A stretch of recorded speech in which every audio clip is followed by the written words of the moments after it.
दीक्षा का अर्थ होता है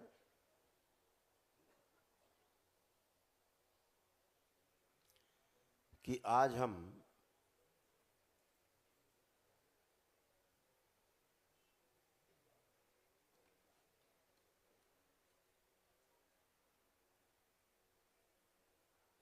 अपने जीवन के उस चरण में प्रवेश करने जा रहे हैं जिसके लिए ये मनुष्य का शरीर मिला है।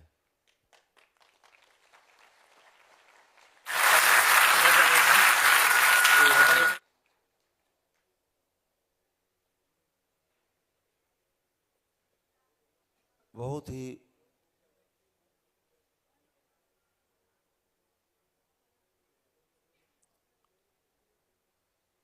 भाग्यशाली लोग होते हैं जिनको मनुष्य की योनि मिलती है।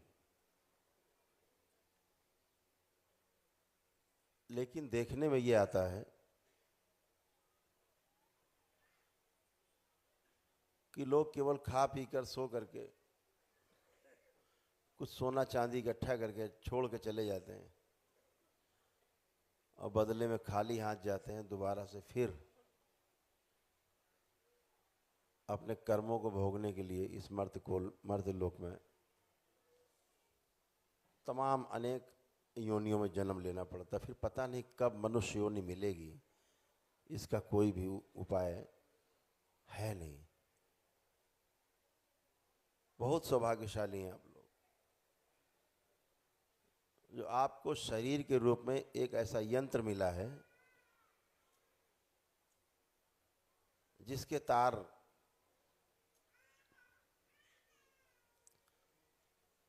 एकदम हारमोनी के साथ जैसे वीणा के तार कसे जाते हैं जिससे सुर निकले, तो तार या तो बहुत ढीले होते हैं या तार बहुत कसे होते हैं वीणा के, तो सुर नहीं निकलता, संगीत नहीं बनता। तो दीक्षा का यही उद्देश्य है कि आपके जो शरीर रूपी यंत्र है उसके ढीले या ज़्यादा कसे तार को संतुलित कर दिया जाए ताकि आपके अंदर से सुर निकले और अगल बगल के लोग सुन करके आनंदित हों, आपको भी आनंद मिले, परिवार को भी मिले, समाज को भी आनंद मिले और पूरी सृष्टि आनंद से भर जाए। और जब सृष्टि आनंद से भर जाती है तो फिर आप आनंद से भरे बिना नहीं रह जाते, आप भी आनंद से भर उठते हैं। इसीलिए शरीर को ट्यून किया जाता है। दीक्षा के द्वारा संतुलन पैदा किया जाता है। कहा गया कि गुरुर् ब्रह्मा गुरुर् विष्णु गुरुर्देवो महेश्वर गुरुर् साक्षात परब्रह्म तस्मै श्री गुरुवे नमः। 3 गुण बताए गुरु के। ये ब्रह्मा विष्णु महेश की तारीफ नहीं हो रही इस श्लोक में, गुरु का गान हो रहा है,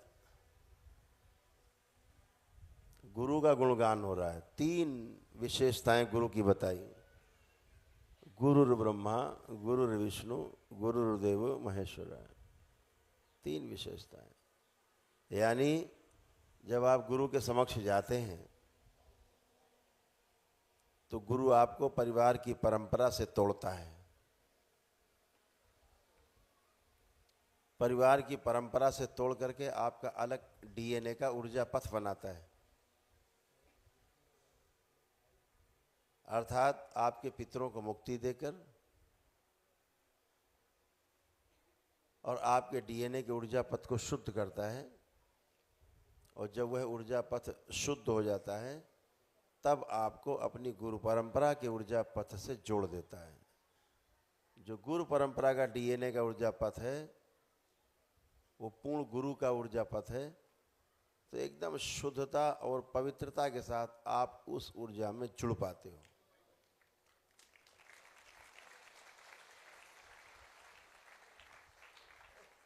तो दरबार यही करता है। आपको पता ही है कि यदि पितृ की आपकी मुक्ति नहीं हुई है, आपकी डीएनए का जो ऊर्जा पथ है शुद्ध नहीं है, पवित्र नहीं है, अलग नहीं है, तो इस दरबार में दीक्षा नहीं मिलती। दीक्षा उसी को मिलती है जिसके पितृ मुक्त हो चुके हैं,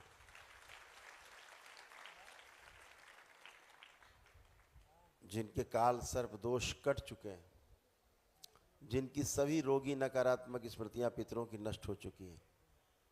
तो पहला पड़ाव आपने पार किया, शरीर के रूप में और मन के रूप में, दोनों शुद्ध हुए, पवित्र हुए। तो जब ये शुद्ध और पवित्र हो जाते हैं तो फिर आप इस लायक बनते हैं कि दीक्षा के लिए आगे बढ़ें। तब गुरु आपको आपकी परिवार की परंपरा से काट के, जहाँ तमाम झंझट हैं, आपको अपनी गुरु परंपरा में जोड़ लेता है।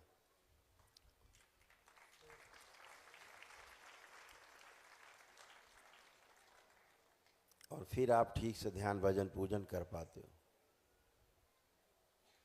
गुरु परंपरा में भी यही संकट रहे हैं।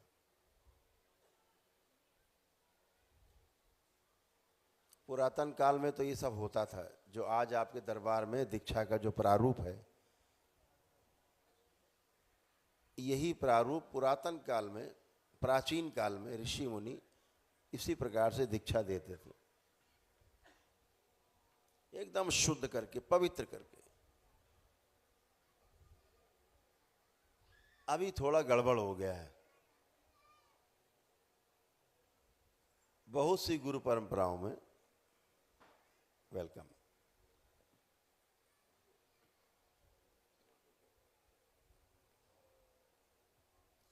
मैं किसी पर, मेरा जो आशय है, किसी का अपमान करना नहीं, किसी को नीचा दिखाना नहीं।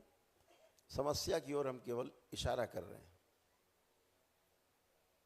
और यह उस गुरु परंपरा के लोग जानते भी हैं।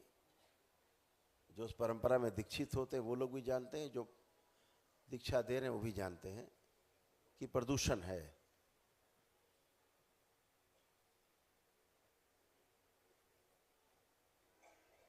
जो भी आए चले आओ, सबको दीक्षा दे दी, माला पकड़ा दी, लो पकड़ो, नाम दे दिया। मुक्ति न पितरों की हुई,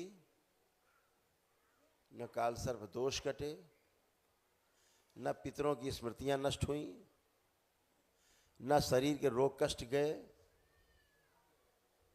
न परिवार के सदस्यों के रोग कष्ट गए,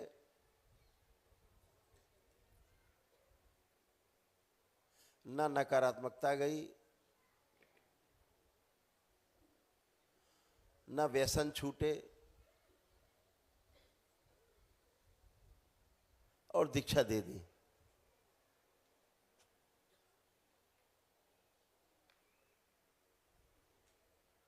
आप कल्पना करो, कोई पड़ोसी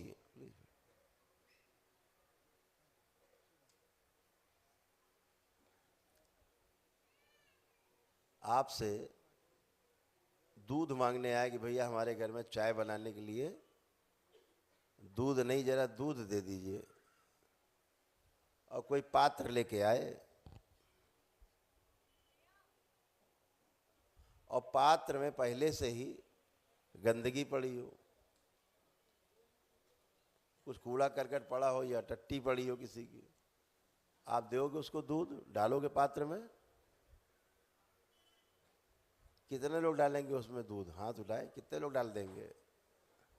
नहीं डालेंगे। लेकिन यही हो रहा है शरीर में, मन में,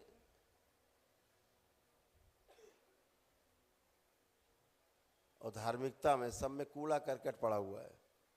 ऊपर से दीक्षा दे दो, अच्छी चीज दे दी आपने, अब वो अच्छी रहेगी खराब हो जाएगी? खराब हो जाएगी, सब खराब हो जाएगा। अच्छा मान के खराब को हमने स्वीकार कर लिया, तो खराब ही रहेगा। ये परंपराओं में हो रहा है। उससे क्या होता है? गुरु परंपरा का अपना, एक गद्दा इधर डाल दो,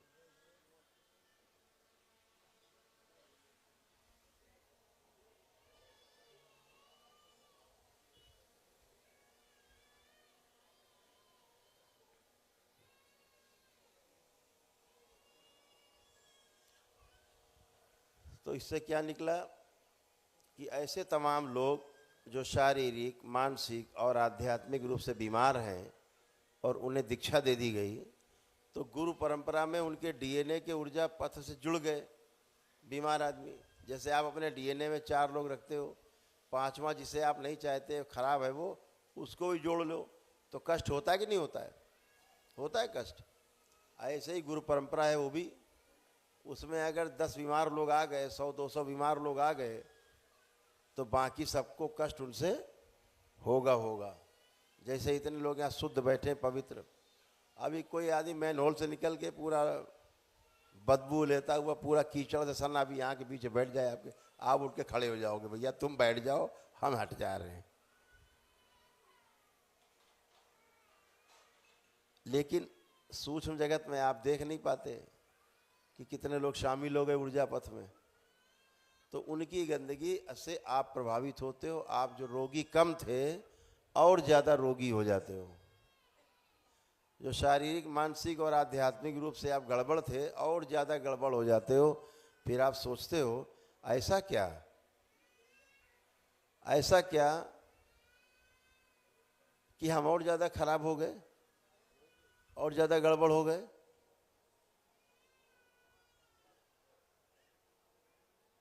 तो वो जो गड़बड़ी होती है वो ऊर्जा पथ में पहले से जो गंदगी है उसमें शामिल होने से और गंदगी आप में आती।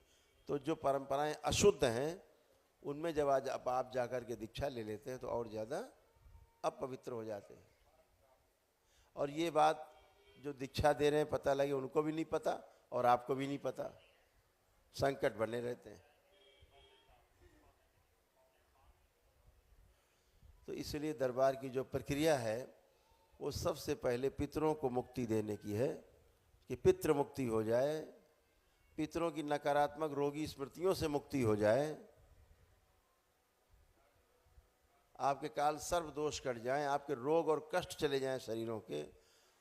जब आप जप करें तो आपका भोग निकल के कटे, नहीं तो क्या होगा, पितृ पहले से बने हुए हैं, आप दीक्षा लेके बैठ गए और जप शुरू किया, जप तो जप है, तलवार तो तलवार है, भोग कटना चालू। लेकिन किसका भोग कटेगा? जो पहले से बैठा है, पितृ मौजूद है, वो अपना भोग पहले आगे काटेगा। पता लगे वो कैंसर का रोगी था तो आपको वही कैंसर बनने लगेगा तेजी के साथ, उसका भोग आपके शरीर पे कटने लगेगा। आपका तो कुछ हुआ नहीं, आप तो सड़ गए, गल गए, मर गए।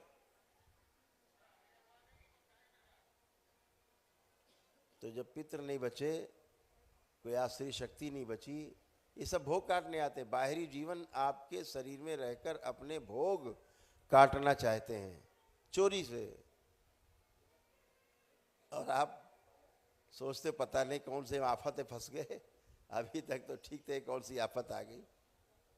लेकिन जब आप शुद्धता होकर के पूरी तरह से पितृ मुक्ति होकर, काल सर्व दोष कटकर, सब रोग दोष, सब जितने पितृ थे गए, रोग दोष लेकर के अपने नष्ट हुए, तो फिर आपका अपना स्वयं का जो भोग है, कर्म भोग है, फिर सिर्फ वो बचता है।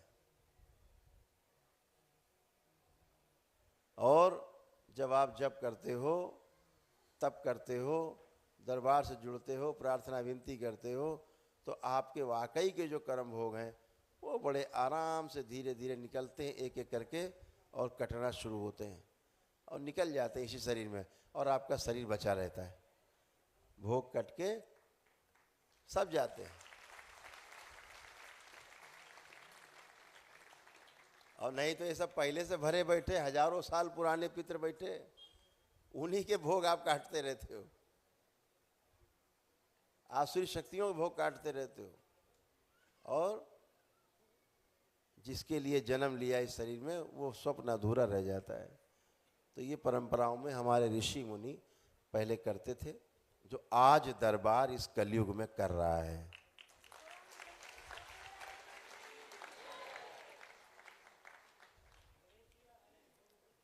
ये दरबार आपको पता है पितृ मुक्ति का भी प्रमाण देता है। पितृ मुक्ति हुई कि नहीं हुई तो प्रमाण देता है।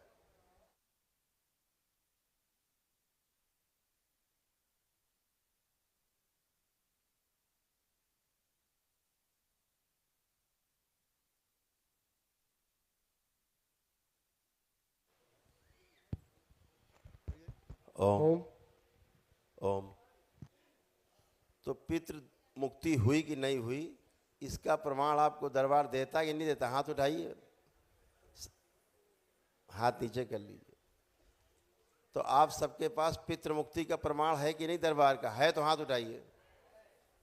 ये हाथ इसलिए सबके उठ रहे हैं कि सबको पितृ मुक्ति का प्रमाण मिला हुआ है। बैठे, दरबार आपको अनुभव कराता है। क्या अनुभव कराता है? पितृ मुक्ति के बाद फिर आपके पितृ का चेहरा आपको नहीं दिखेगा। आंख बंद करके देखेंगे, चाहे जितनी कोशिश कर डालें, पूरी दम लगा दें, और आपको पितृ का चेहरा आपका नहीं दिखता। ये प्रमाण, ये दरबार ने सबको प्रमाण दिया। आपका दरबार ऐसे प्रमाण दे। काल सर्व दोष कट गया, उसका प्रमाण आपका दरबार देता कि नहीं देता? देता है। कितने लोगों के पास प्रमाण है कि काल सर्व दोष कट गया? सबके पास है। तो एक प्रमाण है आपके पास कि काल सर्प दोष कट गया, जो कुंडलिनी से संबंधित है, कट गया। एक भी गंदा भी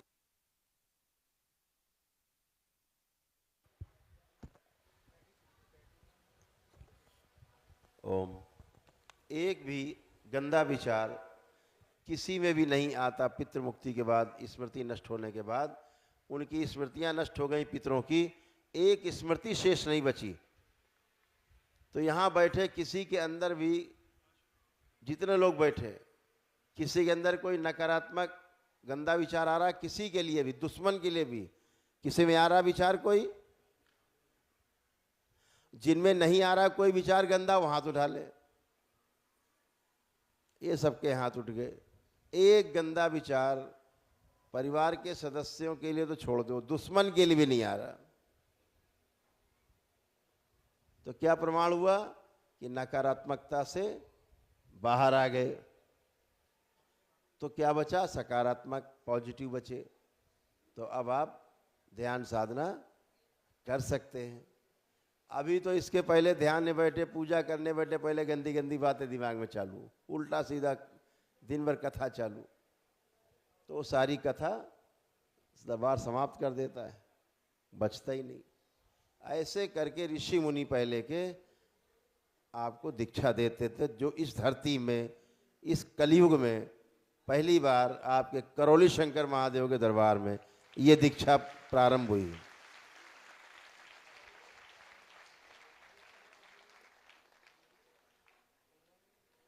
ना इसी दीक्षा किसी ने कभी देखी होगी, ना सुनी होगी, लेकिन अब सौभाग्य इस धरती पर प्राप्त हो रहा है कि ये दरबार सभी जगह जो दीक्षा के शिविर आयोजित करेगा, तो दीक्षा ऐसा ही होगी, शुद्धि के साथ।